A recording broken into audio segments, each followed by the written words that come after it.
The gunman who killed 17 people at Marjory Stoneman Douglas High School in Parkland, Florida, has been spared the death penalty. A jury recommended that the defendant, 24, should instead spend the rest of his life in prison for the 14th of February, 2018 shooting. Family members of victims were visibly upset and angry as the decision was read out in court. A sentencing hearing has been set for the 1st of November. The gunman, Nicholas Cruz, pleaded guilty to the murders in October last year. It was the deadliest mass shooting case ever to reach a jury trial in the U.S.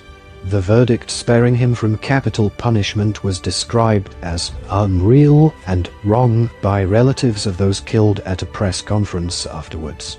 "I could not be more disappointed in what happened today," said Fred Guttenberg, whose 14-year-old daughter Jamie was among the students killed. "I'm stunned. I'm devastated," he said. "There are 17 victims that did not receive justice today.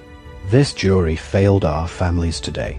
The jury's decision was also a blow for prosecutors, who had repeatedly sought to prove that the crimes were cold, calculated and premeditated, and met Florida's definition of aggravating factors that warrant the death penalty. A unanimous decision would have been needed to issue a death sentence. As each of 17 counts was read out in court, it emerged that while jurors agreed there were factors that would warrant the death penalty, at least one juror believed there were also mitigating factors that instead warranted life in prison.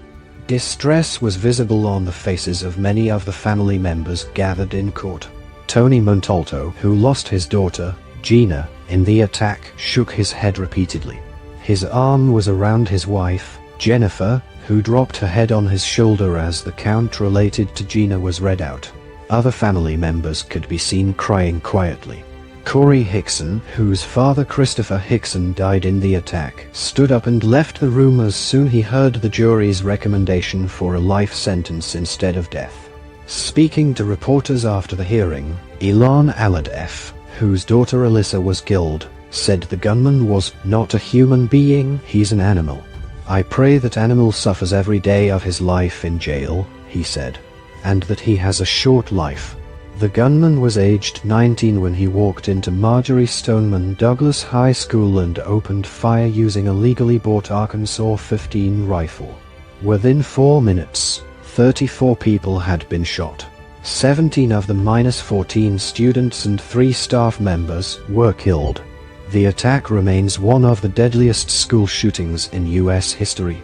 In the chaos that ensued, the gunman managed to escape the crime scene by blending in with students, and lingered in the area after buying a soft drink at a nearby fast food restaurant.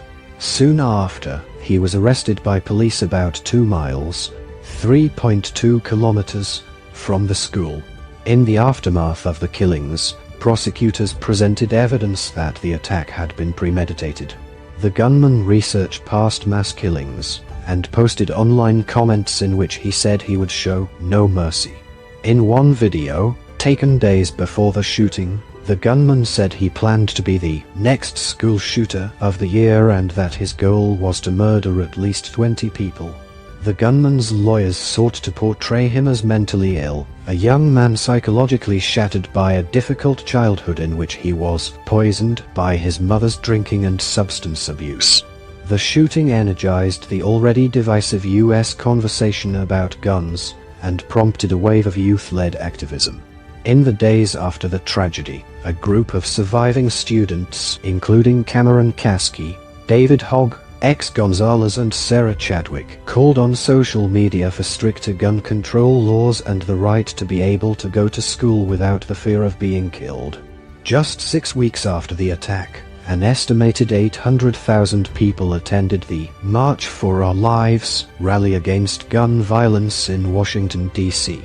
The organization continues to campaign for policy aims such as more regulation and control of firearms and holding the gun lobby accountable. But its legislative goals, such as a ban on assault weapons and high-capacity magazines, have proved elusive.